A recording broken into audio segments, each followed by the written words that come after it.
apat na sinag. Ngayon bumuga ng mga malulupit na tugtugin na may kuna. Ang pagbuga ko ng mga liriko kung may dura. Mababasa di makakalayo mga kalaban na sa tagupa. Sabi pigilin mo man ang mga katagal gamit ang kalasan. Sumalag bubutasin ang mga liriko na nagmumula sa apat. At sinag na talaga kakaiba estilo. Nagapak ng dila, nagpistulang mahiga.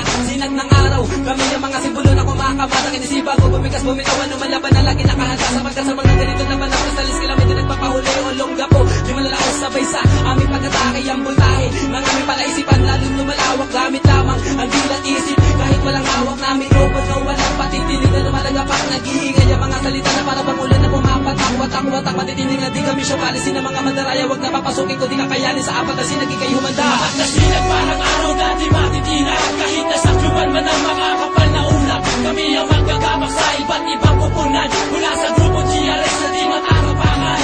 Halika tungayan ang pagsinatalim ng dila. Bawat pugahing hinang narekta sa pagsagupa. Ulong na po na buhay at ito manimulain. Mula sa GRS na ang musay tinakalain. Apat na sinag, simbolo at bitag na panugit na mag-iiwang bakas gabay sa binigay panugit pagsingapit. Ang bawat isang asal modelo, lamahing bawat pangalit ng kakaibang nibelo na hindi kaya sukatin na kahit sino pa man ang magtangka. Na kami patumbahin ay wag na lang itong masinag. Lumalakbay sa mga pulo, nabibitang kaisip ang nagliliyak parang sulo. Sumasadulo ang linyang likha sa aming lagusan. Binalak magpasoy tapusin ang bawat hahara sa daanan. Nakalatay ang bawat yapak na dapat baybayin ang alakarang puno sa burak sasagupa. Hanggang may hininga hindi titigil, balasik ang ganaw, litaw ang sinag na susupin. Sa mga nais sumabak, heto ang bata, awitin pinagtibay ng apat na mandirigma. Apat na sinag parang araw na di matitinag. Kahit nasa kluban man ang mga kapal na ulap, kami ang magkagamak sa iba't ibang kupunan.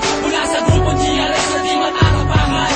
Halika tungayan ang pagsinatalim ng dila. Bawat pugahing hinang narekta sa pagsagupa. Ulong na po na buhay at ito manimulain. Mula sa GRS na ang musay tinakalain. Pangis na mapangis, kinig naming malupit. Kami ang magpipihit sa utak ng Pilipit. Bakit di na'y lumawin nang kami ay narinig? Tila natakot na sinag namin inyong nagtarik. Para mga sumabong ng pumutok na gulat. Ang mga tao magpanila sa amin ay nagulat. Sinag na humuhudya, letra na sinapulat. Di lang matalas tumutusok, mabilis ang kitat. Kanya kami kapangis, mga letra di panis. Matigas pag humarap at di mapapalihis. Sa aming paghahasik, mga matay ikihit. Kumapit ka ng mahigit na di ka tumiwarik. Pagkat kami ehemplo, tita sa zero yellow. Ako si Jeray na isa sa mga magpapalo.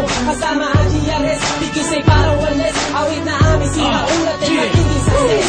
Kidas KC, yan pakalo kung may kita mo sa kalawakan ng Taglensi. Nagula sa silangan ng bayan ni Apo hanggang sa kalburan, Timog at Hilaga.